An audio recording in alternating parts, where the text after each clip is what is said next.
Okay, so I thought of creating a small video daily on to cover a few MCQs related to the cloud. I found this a very good website, that is the examtopics.com.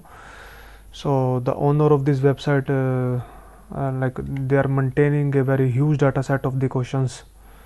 So around 241 questions for the Google Professional Data Engineering. So let's try to see two questions. So we will cover like 1-2 question on the daily basis. So the first question is, so your company built a TensorFlow neural network model with a large number of neurons and layer. So TensorFlow is a type of a model, that is a neural network model. So it is used in the machine learning. So the model fits well for the training data. So they are saying that the model is working fine for the training data. However, when they testing against the new data, it performs poorly. So what method you can employ to address this? So we have given the 4 options. So we will see like what is the correct option and why the other options are wrong, right? So they have mentioned, okay, the company has prepared some TensorFlow neural network model and it is working perfectly okay on the training data, but like it is working very badly or poorly performance on the new data. So they have provided the 4 options. So the first option is threading. So they said that if we incorporate the threading method, so will it improve the our model performance? No. So threading generally concept we used to increase the speed of a function. So basically in Python we use the concept of threading if we want to increase the speed of a function. So we use the threading module, right? So threading is not a answer here. So serialization. So serialization is a concept basically when the model is trained fully and we need to store in some pickle file or in some JSON file. So at that time we will use the concept of the serialization. So serialization basically used during the when we want to save the model. So no relation on the performance. So let me show you serialization in neural network.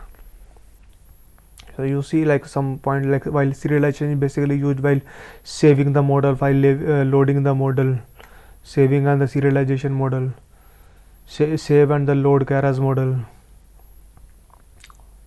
So it is basically, so the third is the dropout method. So dropout is so this is the correct answer, the dropout method. Why it is correct answer? Because dropout is the one of the method which is used to to improve the efficiency of the model, and here we need to improve the efficiency only because it is working very poorly on the new data. Alright, so if we go to the official documentation, and dropout is a one layer basically. So if you see the dropout, so dropout layer randomly sets input. So in the neural network we have 1 minute, let me open the notepad. So in the neural network we have the layer 1, and then we have layer 2, then we have layer 3. So so many layers, right? And finally we have the output layer. So generally input came first into the layer 1, and then the same input pass through some function and then go to the second layer, and then pass through some function and go to the third layer, right? So this is one way. But if we incorporate few extra layer, that is the dropout layer between layer 1 and layer 2, and again dropout layer between layer 2 and layer 3. So if we add some dropout layer, it will improve our model efficiency. So what the dropout layer will do is it will randomly drop some input. So let's suppose we have we passed 1000 input in layer 1, so it will randomly drop a few inputs. So let's suppose maybe 5 inputs, so only 95 input will be processed further. So again we are dropping some let's suppose 5 inputs, so now it will process only 90 inputs. So if you see it, apply dropout to the dropout layer randomly sets input unit to 0 with the frequency of rate, and right, and it is mentioned here which helps preventing overfitting. So here we see the problem should be the overfitting, because overfitting means we overfit our model, so that's why like it is working fine on the training data. So answer is C, that is the dropout method. So other option is the dimension reduction, though it is like a very important method, that is the dimension reduction. So dimension reduction means let's suppose we have one Excel sheet, right, and we have a data in one Excel sheet, and in the Excel sheet we have 1000 columns. So if we train our model on all the 1000 column, then our model will be perform very poor. So we generally do use the method of the dimension reduction. So to remove those columns which is of no use, so which has no impact on our output, so we try to remove those columns. So but here we can't choose this option dimension reduction, because it is mentioned the model is already working fine on the training data. If model is working fine already on the training data, then dimension reduction is not the problem here. If the model not work on the training data, then we can think that dimension reduction could be the problem. So we see the answer. So the answer is the C, that is the dropout method. Though in this website most of the answer given here is wrong. So what we can do is we can go to the discussion tab and we can see okay what other people have suggested. So we can see most of the people suggested answer C, right. So most of the people have suggested the answer C. So almost all the people have suggested the answer C. Okay, let's go to the question number 2. So in question number 2 they are saying that you are building a model to make a clothing recommendation. So basically we are preparing a recommendation model. You know a user's fashion preference is likely to change over time. Okay, so you build a data pipeline to stream new data back to the model as it becomes available. How should you use this data to train the model? Okay, so what the question is saying that generally during the recommendation model, so this is the common problem in the recommendation method. So in the recommendation, let me show you correlation matrix in recommendation.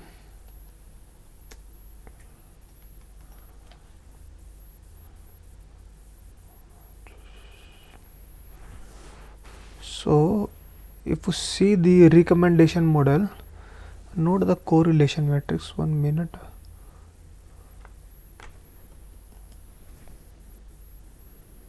Yeah.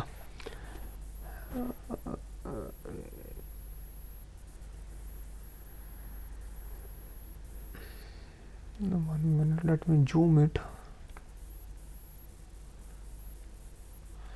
Okay, so generally in the recommendation model we have the metrics in this form, okay, we have the users and we have the product. So this user rate this product as a 4, this user rate this product as a 3, this user rate this product as it doesn't rate, so this user rate this product as a 5, but this user did not rate this product, or it could be the reason that this user did not even buy this product, and this user did not even buy this product, this user did not buy this product.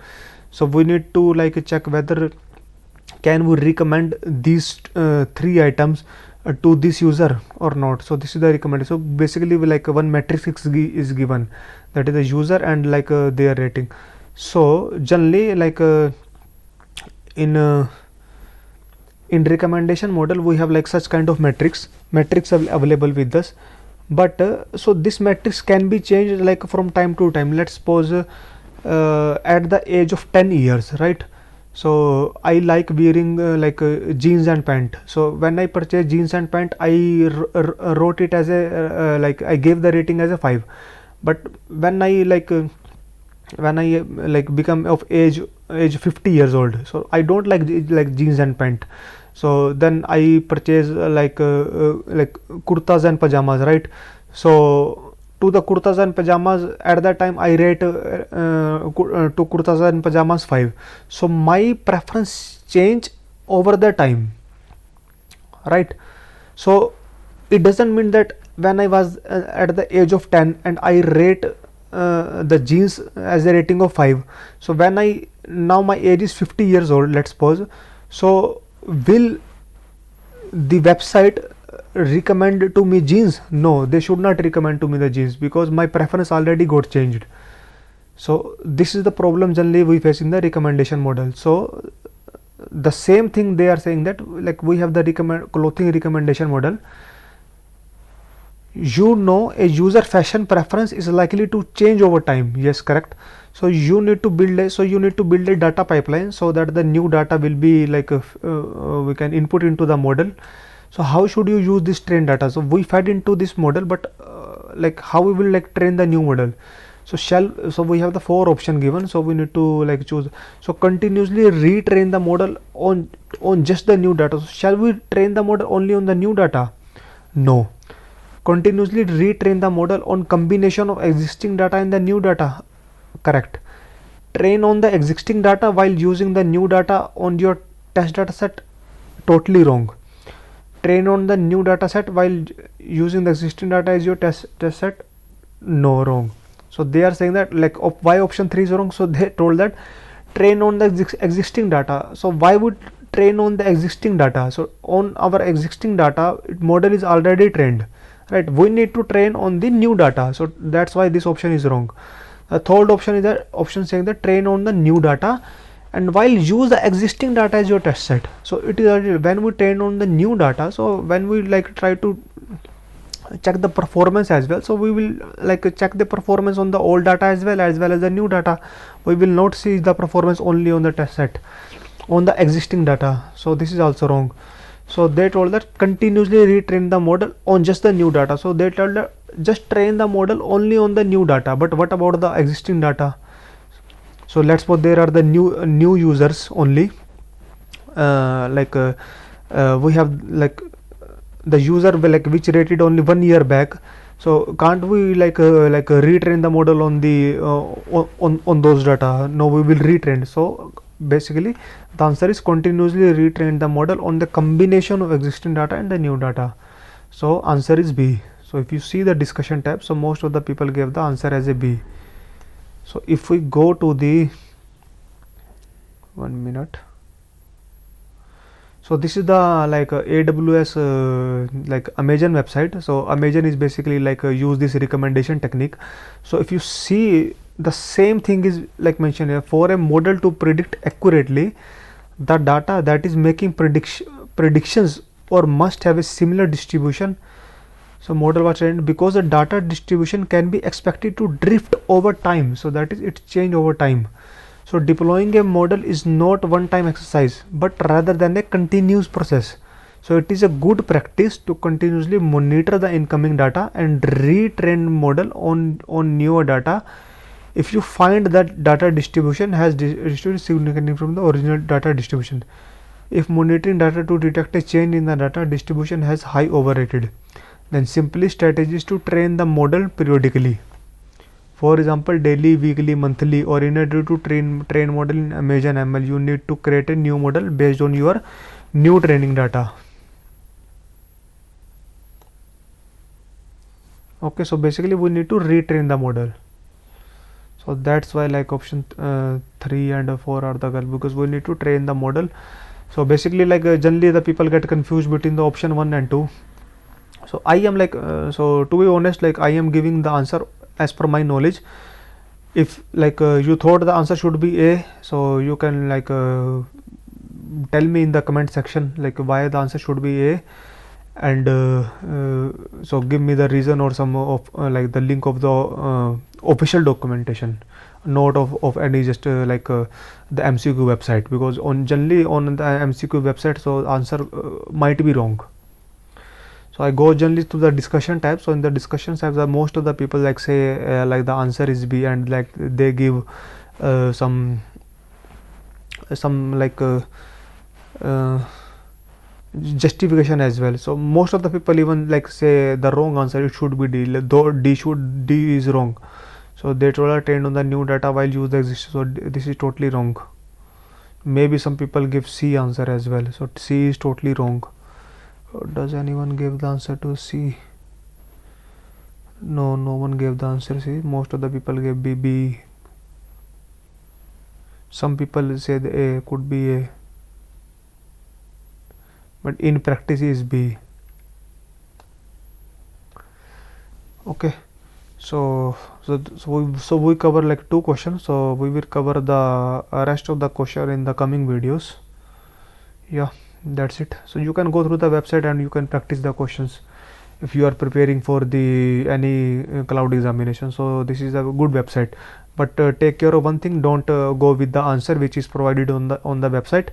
Go through the answer with which most of the people gave in the discussion tab, or better try to find the answer yourself on the from the official documentations.